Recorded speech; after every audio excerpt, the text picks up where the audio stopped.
So welcome to episode 26 of 10-Minute Record Reviews. This time we're going to talk about a Bill Evans album with his famous and tragically short-lived trio, Sunday at the Village Vanguard. And this time out I've got this album came out on Riverside 1961.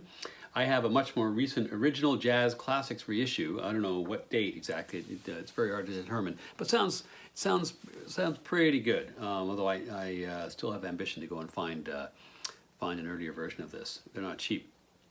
So Bill Evans. Bill Evans is, by any stretch of the imagination, a giant of jazz. Certainly of sort of post bebop, modal jazz era in the 60s and 70s. He's one of the great jazz pianists. And this album is warm, reflective, it's beautifully recorded, and it's very accessible jazz. This is the kind of album that you recommend to somebody who's just starting to get into jazz because there's no way it can turn anybody off. It's just that good.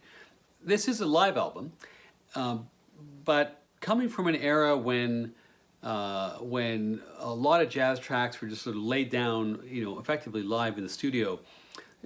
Depending on the recording techniques used, there's often not a lot to pick, and in the late 50s and 60s between live albums and studio albums in terms of the tightness of the band or the sound quality or so on. And that's very, very true of this. In fact, it's almost got the best of both worlds because it has all the immediacy and the sound quality of a studio recording, but you've got the ambience and the feel and the tension, if you want, too, of a live performance. So you've got the best of both worlds.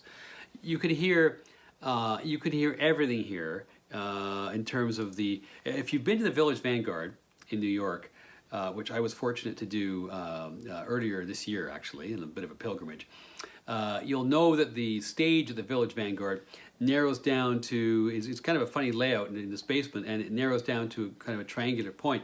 So where the stage is, and and there you can probably fit. You've got a small stage that's maybe 15 feet wide, and you can fit maybe 2 or 3 tables in front of that. So it's a very narrow little space in which this recording is taking place. You can hear everything. You can hear the breathing of the musicians practically. You can hear the individual hand claps and the locations of the people in the audience.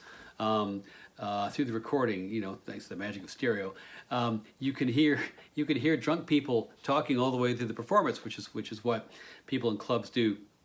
But you're right there for this recording, which is one of the reasons why I think it's so special. And note too, it's a companion piece which was also taken from the same session, Waltz for Debbie. So this album and Waltz for Debbie basically are the same concert.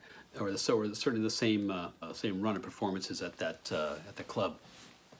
So on this album are Paul Motian on drums, Scott LaFaro on bass, tragically killed in a car accident 8 days after this, and he gets, as a consequence, not just sort of higher level billing on the front cover in tribute, but he's also the editing of the album and the selection of tracks was done in a way to deliberately show people, the quality of his work on bass, and so he gets much more prominence on this than perhaps he might otherwise have gotten. It's a devastating thing for Evans, who had just pulled this trio together within a year or so before this recording. He couldn't play for about 6 months after this. He was so devastated by what happened. The other way that LaFaro was featured in this album is that he has 2 original songs on here, and he's the only one of the trio that's got any originals on the record. LaFaro is a really interesting player, and I always feel he's kind of the Randy Rhoads of jazz in that just as he's produced some phenomenal work, his life is sadly snuffed out so young. He has a very interesting style. He tends to play against the melody, so he stands out a lot more than a lot of other players who will be doubling the melody to a far greater degree. I mean, obviously, not just in human terms, but also in musical terms, you can understand Evans' grief here because the unity between Motian and LaFaro and Evans that's achieved in this album is unlike most other recordings that you're ever going to hear. There is, and same goes for Waltz for Debbie. There is this. They were explicitly committed to a democratic approach to playing, and this is not just a vehicle for Evans. Far from it. If anything, this album is a vehicle for LaFaro. But they achieve that unity in a way which is really quite beautiful at points here. Evans, of course, the leader, played with Davis. Obviously gone back to Davis's sextet after his time there to play on Kind of Blue, on this landmark album, and maybe makes, some people's view, you know, the most significant contributions to that album with his piano figure, which opens up the whole LP.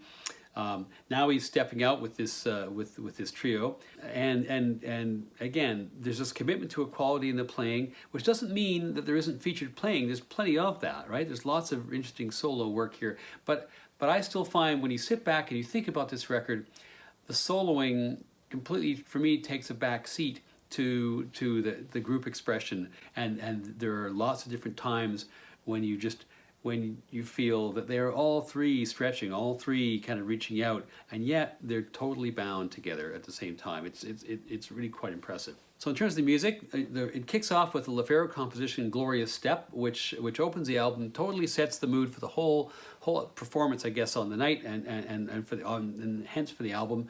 Got Evans's beautiful descending little melody line. LaFaro's bass is very present all the way through this, and with motion using brushes, which he uses for much of the music on this record. This song can't help but improve your mood, no matter what mood you're in, I think, when you put this album on. And the soloing that LaFaro does on this album, takes bass to a different place than it had been in recorded music up until this particular point. It really does stretch the boundaries a bit of what's possible. All the more sad that he was to pass away so shortly thereafter. So such a dexterous player too. Technically, really quite remarkable playing there. Then we're on to a Gershwin tune, "My Man's Gone Now," which is from Porgy and Bess. It's got this. What I always notice about the song, it has this lovely brooding bass undercurrent by LaFaro as Evans improvises over top, which is probably my favorite part of it. Then we're on to a Miles Davis cover. Evans typically covered Davis on his albums. This is Solar. Davis's original was on Walkin', and from his Prestige sessions.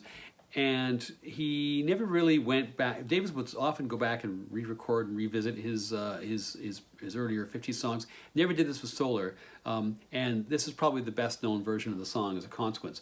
It's fairly faithful, although Evans's treatment of the melody line is quite playful here, but it's still, I would say, a faithful cover.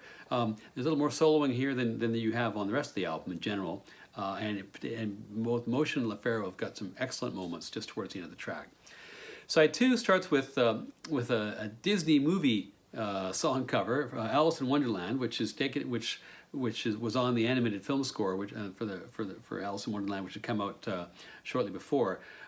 This is a classic example of that kind of jazz trope where you've got a group doing a standard where they're going to give you about 16, or maybe not even, maybe 8 bars of the melody at the beginning and the end, and then the rest are just going to stretch out and improvise.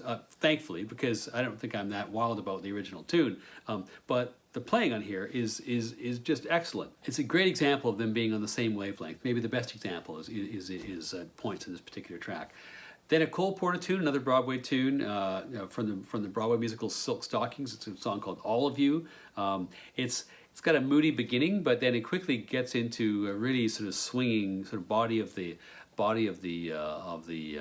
song, and then LaFaro really steps out sort of 2/3 of the way through. Just fantastic solo. And then the album concludes with the second of his 2 compositions called "Jade Visions," and it has this really anticipatory, tentative opening, like the band, almost like the band are suspended above the ground, sort of holding their breath, and the bass and the piano are doubling this kind of 2-chord melody, and with, again, more brushwork from on drums, and eventually Evans starts this like series of little runs, and then the 2-chord figure returns, and he and LaFaro are totally in sync, I think, all the way through this particular number.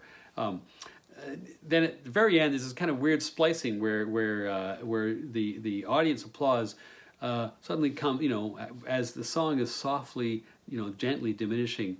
There's a sudden burst of applause, which is clearly a tape splice, which is a strange choice. But whatever. I guess people were traumatized when they were putting this record together, so maybe that wasn't something which got as much attention as it might have done. Bottom line, 5 stars. An essential piece of modal jazz, an essential piece of any jazz, a wonderful starting point, a gateway into jazz, and it's a fantastic tribute and an epitaph to a brilliant young musician who went way too soon.